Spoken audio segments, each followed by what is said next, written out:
Assalamualaikum warahmatullahi wabarakatuh. Alhamdulillahirabbil alamin wa bihi nasta'inu ala umuri dunya waddin.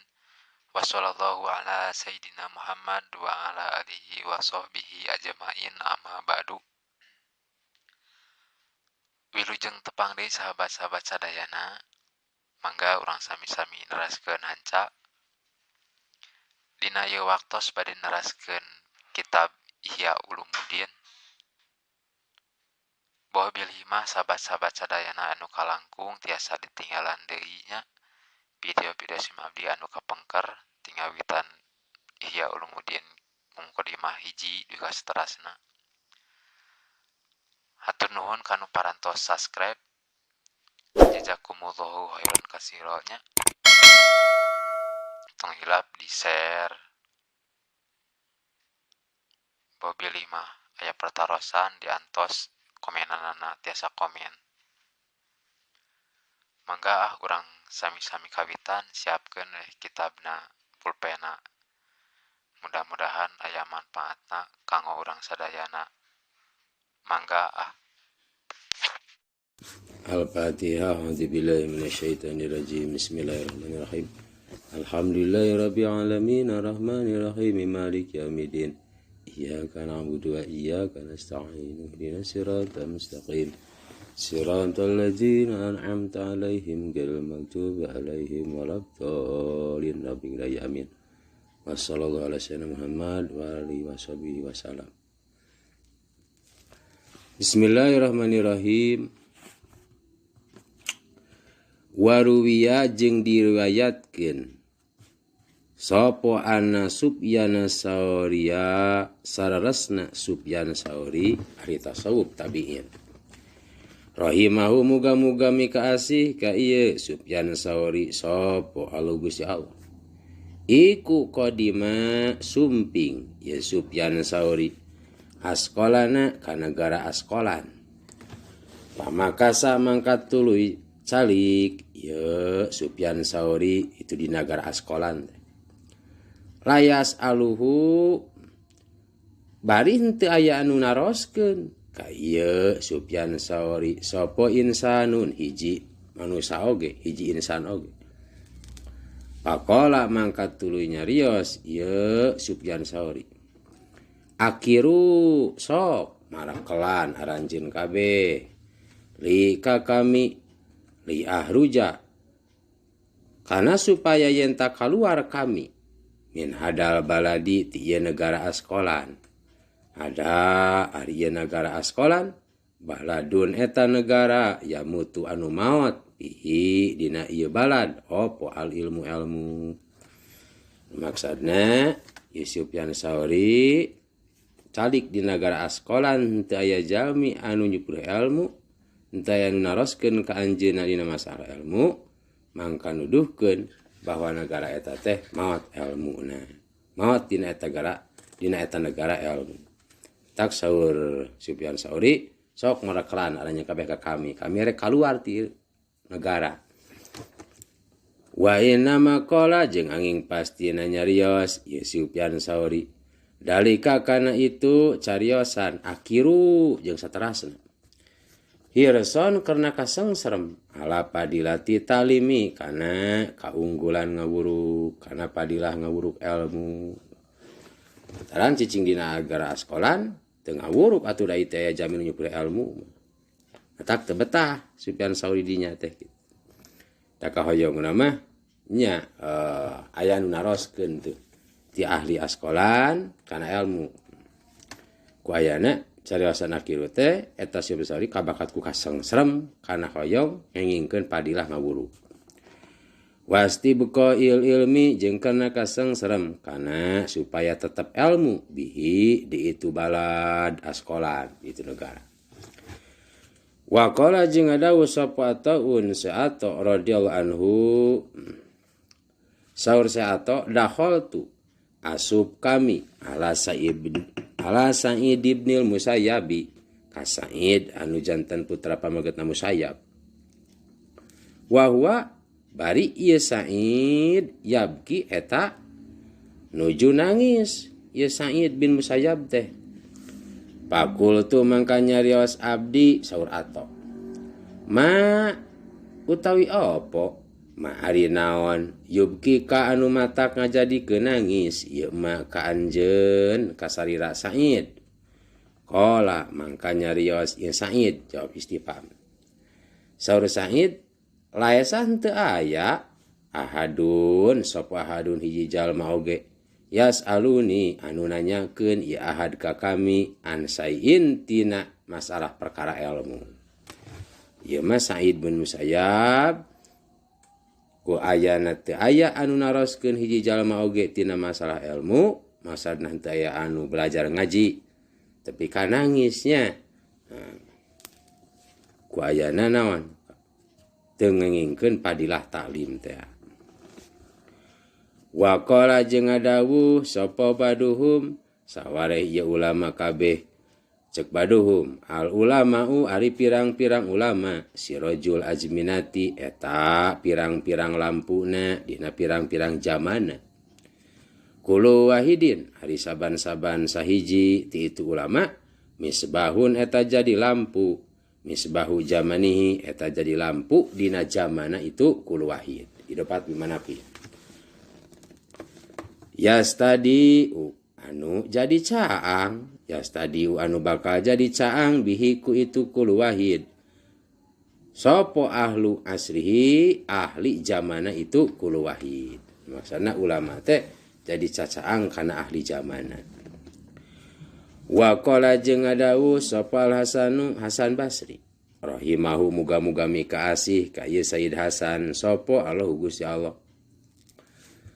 Saur Hasan Basri laulal ulama'u lamun mah henteu aya pirang-pirang ulama lasoro mangka yakti jadi sapa anasu manusa mislal bahaimi eta saumpamana pirang-pirang sato. Saur Hasan Basri lamun mah teu aya ulama jadi manusia teh seperti sato. Aya bikang udag, buka katuangan aya anu barang penta teu dibere diusir. Aya katuangan di batu rebut, kumaha we sato. Aya anahum tegasna sararesna ieu ulama bitalimi ku sabab ngawurukeun ilmu yukhrijuna eta ngaluarkeun ieu ulama kabeh anasa ka manusa min hadil bahimati tina batasan sato ila hadil insaniati kana batasan kamanusaan. Dia tu anu ngajadikeun insan sajatina kamanusaan teh nyaeta ku ulama ku sabab ngawurukeun ilmu. Nah, sabab anu ngabedakeun antara bahimah jeung insan teh nyaeta ku ilmu teh. Wa qala jeung ngadawuh sapa Ikrimah inna lihadal ilmi sararasna eta tetep kana ieu ilmu saur Ikrimah samanan aya hargana kila ditaros ieu Ikrimah anu naroskeun mah dimajhulkeun wa malan itu apa iku wa ieu samanan. Qala mangka nyarios ya Ikrimah anta doahu ari hargana ilmu teh yen ta nyimpen anjeun kana ilmu piman di jalma yuhsinu anu bakal bisa ieu man anu bakal bisa nyaikeun ieu man hamlahu kana mawana ilmu wala yudayi'u jeung moal nya-nya moal ngantep ieu si man kana ilmu.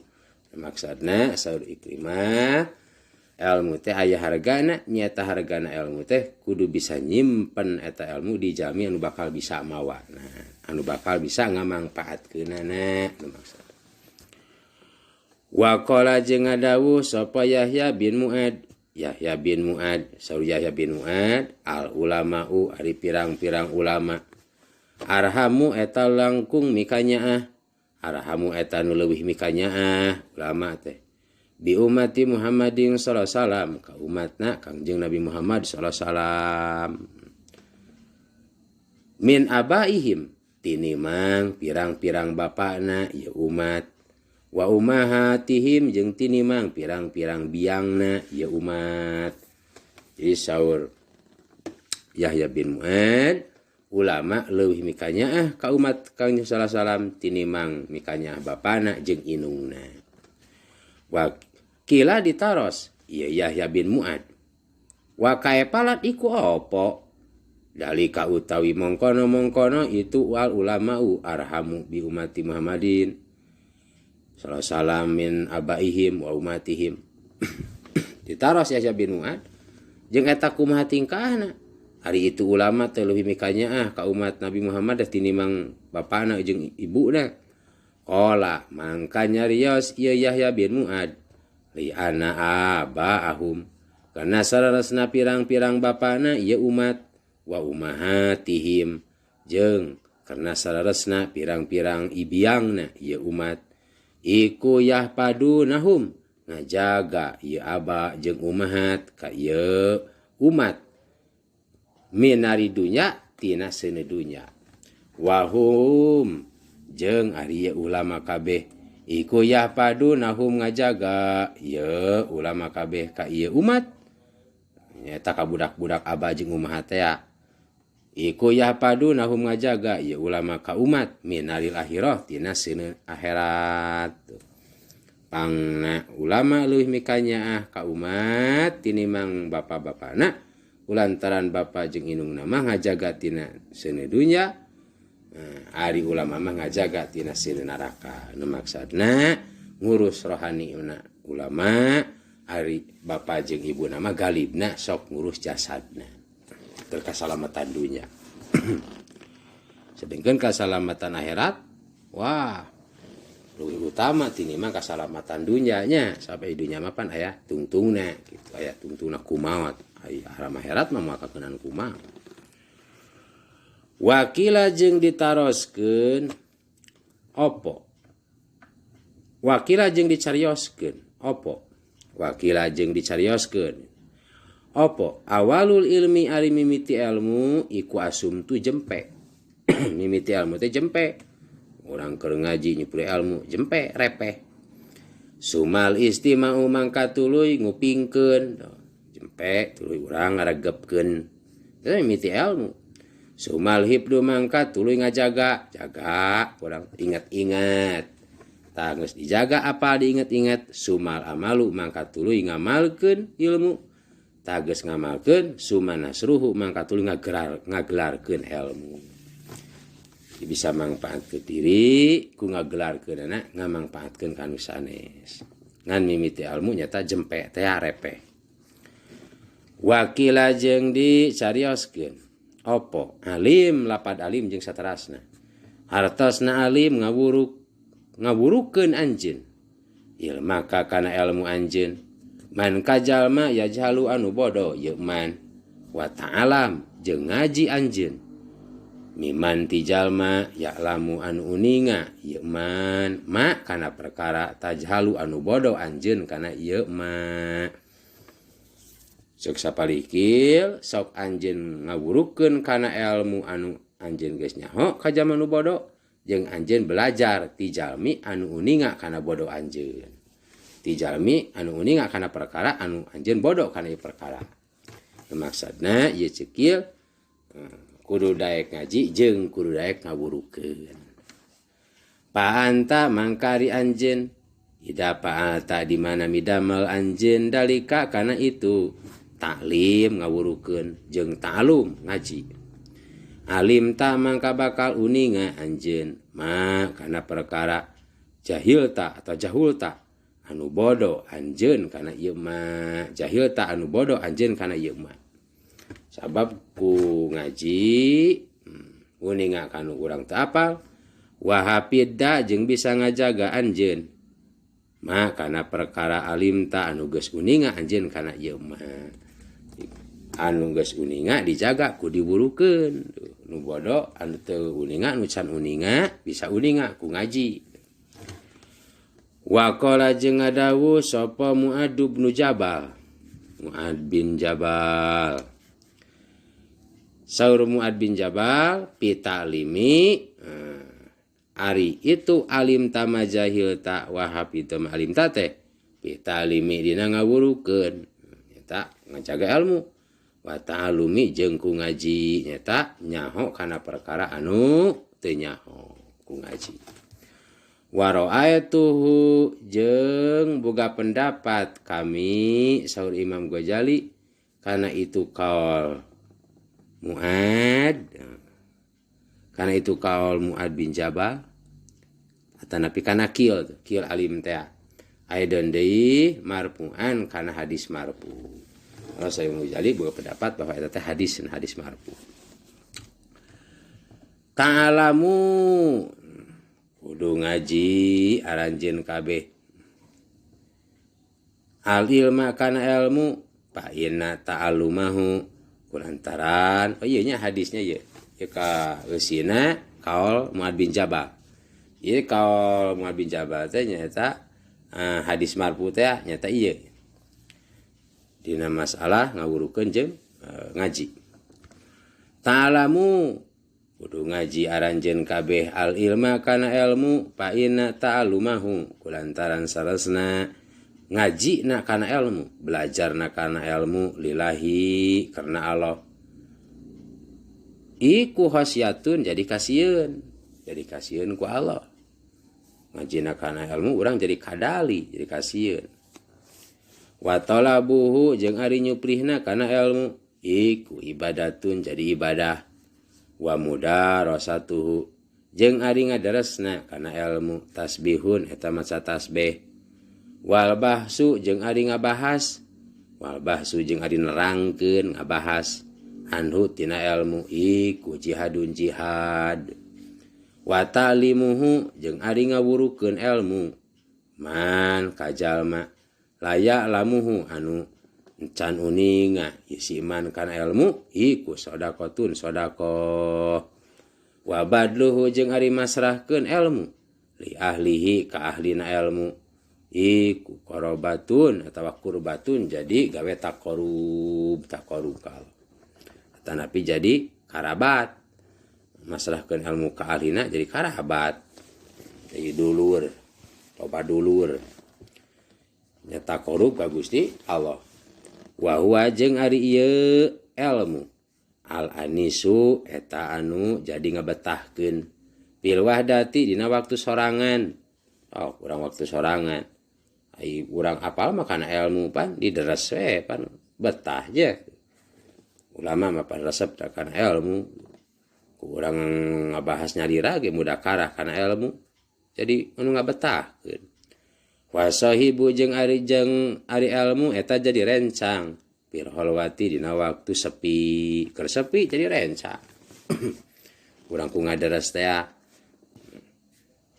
sok sanajan nyarira ngadaras we ilmu urang inget-inget ilmu napakuran ilmu jadi rencang wadalilu jeung ari ilmu eta nunuduhkeun ala dini kana agama wal musbiru jeung ari ilmu eta nu ngajadikeun bisa sabar ala sarai kana waktu lapang maksudna sabar di dieu mah bisa syukur lamun urang keur waktu lapang bisa syukur ku saboga ilmu wadaroi jeung dina waktu madarat dina waktu urang madarat waktu urang aya kararepet aya karipuh ta ilmu anu ngajadikeun bisa sabar wal wajiru jeung ilmu teh eta anu ngajadikeun pamingpin ingdal ahilai disagigireun pirang-pirang babaturan nuluhur ilmu namanya jadi pemimpin wal qaribu jeung jadi dulur ilmu teh jadi karabat jadi dulur ingdal gurabai mungguh atau disagigireun pirang-pirang jalma anu henteu wawuh kana ku anu boga ilmu pan kudu teu wawuh bisa diteangan pan nya anu mumara maksudna menu guroba teh eta anu teu wawuh bisa jadi wawuh ku aya ilmu teh wa munaru sabil janati jeung ilmu teh eta jadi cacaang jalan ka surga yarpa'u ngangkatkeun sapa Gusti Allah bihi ku sabab ilmu aqwaman kana pirang-pirang kaum tah sakitulah cirian ke dina yarpa'ullah berateraskeun di kapayeun Al-Fatihah. A'udzubillahi minasyaitonir rajim. Bismillahirrahmanirrahim. Alhamdulillahirabbil alamin arrahmanirrahim maliki yaumiddin. Iyyaka na'budu wa iyyaka nasta'in ihdinas siratal mustaqim. Siratal ladzina an'amta 'alaihim ghairil maghdubi 'alaihim waladdallin. Amin. Alhamdulillahirabbil alamin.